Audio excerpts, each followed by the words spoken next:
Cultivation expanded rapidly for a variety of reasons. First, the British directly encouraged the production of commercial crops like jute, sugar, wheat, and cotton. Europe, where food grains were needed to feed the growing urban population, and raw materials were required for industrial production.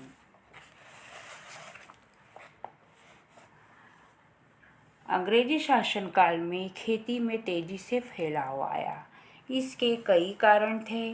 पहला कारण था अंग्रेजों ने व्यावसायिक फसलों जैसे कि पटसन, गन्ना, गेहूं व कपास के उत्पादन को जमकर प्रोत्साहित किया। 19वीं सदी के यूरोप में बढ़ती शहरी आबादी का पेट भरने के लिए भी खाद्यान्न की आवश्यकता पड़ी और औद्योगिक उत्पादन के लिए कच्चे माल की जरूरत भी पड़ी।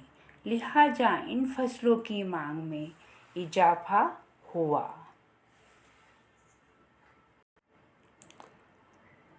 Second, in the early 19th century, the colonial state thought that forests were unproductive.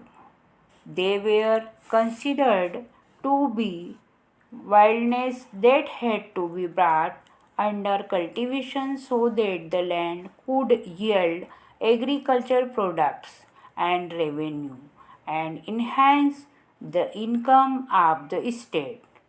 So, between 1880 and 1920, cultivated area rose by 6.7 million hectares.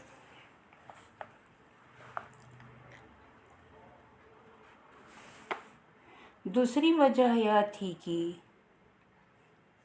19वीं सदी की शुरुआत में औपनिवेशिक सरकार यानी अंग्रेजी सरकार ने जंगलों को अनुत्पादक समझा, यानी उन्हें कोई भी काम का नहीं समझा। उनके हिसाब से इस व्यर्थ के बियाबान यानी बंजर जमीन पर खेती करके उससे राजस्व और कृषि उत्पादों को पैदा किया जा सकता था, ऐसा उनका सोचना था। और इस तरह उनका कहना था कि राज्य की आय में बढ़ोतरी भी की जा सकती थी। यही वजह थी कि 1880 से 1920 के बीच खेती योग्य जमीन के क्षेत्रफल में 6.7 लाख हेक्टेयर की बढ़त हुई।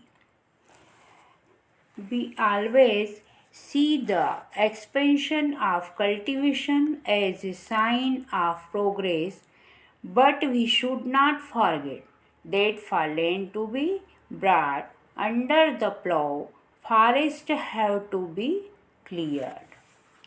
खेती के विस्तार को हम विकास का सूचक मान सकते हैं, लेकिन हमें यह भी नहीं भूलना चाहिए कि जमीन को जोतने के लिए जंगलों की कटाई भी करनी पड़ती है।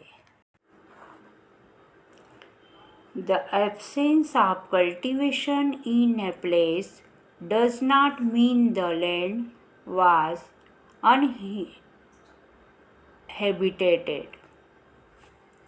किसी स्थान पर खेती न होने का मतलब उस जगह का गैर आबाद होना नहीं होता। जब गोरे यानी कि अंग्रेज आबादकार ऑस्ट्रेलिया पहुँचे तो उन्होंने दावा किया कि यह महाद्वीप खाली था। वास्तव में वे आदिवासी पथप्रदर्शकों के नेतृत्व में पुरातन रास्तों से यानी पुरानी मार्ग से इस भूभाग में घुसे थे। ऑस्ट्रेलिया के विभिन्न आदिवासी समुदायों के अपने स्पष्ट विभाजित इलाके थे। ऑस्ट्रेलिया के नगारदिनजेदियों की अपनी जमीन की आकृति उनके पहले पूर्वज नगरुनदेरी के प्रतीकात्मक शरीर जैसी थी।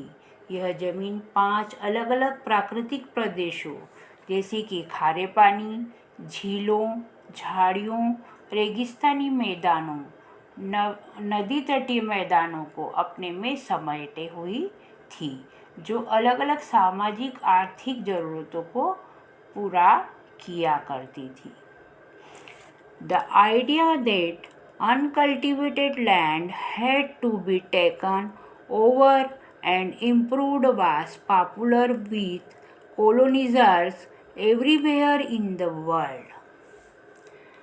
पड़ती जमीन पर कब्जा करके उसे खेती के योग्य बनाया जाए, यह विचार सारी दुनिया के उपनिवेशकों के बीच शुरू से ही लोकप्रिय रहा है। अमेरिकी लेखक रिचर्ड हार्डिंग लिखते हैं इस बारे में कि आज दुनिया की गैर विकसित पड़ी जमीन का क्या किया जाए। क्या इसे उस महान शक्ति के हाथों में ही जाना चाहिए जो इसके परिवर्तन की इच्छा रखते हैं, या इसे उसके वास्तविक स्वामी के पास ही रहना चाहिए जो कि इसके मूल्य को यानी इसकी वैल्यू को नहीं समझ सकता कि इस ज़मीन का क्या उपयोग किया जाए। ये मध्य अमेरिकी एक सुसज्जित घर में अर्थ बर्बरों के गिरोह जैसे हैं जो न तो इस घर का उपयोग ही कर सकते हैं और न ही इससे आराम। 3 साल बाद अमेरिकी आधिपत्य में यूनाइटेड फ्रूट कंपनी का गठन हुआ, जिसने बड़े पैमाने पर मध्य अमेरिका में केले का उत्पादन प्रारंभ किया। इस कंपनी ने मुल्कों की सरकारों पर इस हद तक अपना वर्चस्व स्थापित कर लिया था कि इन्हें बनाना रिपब्लिक के नाम से भी उस कंपनी को जाना जाने लगा। इस तरह से उन्होंने अपना वर्चस्व स्थापित कर लिया था।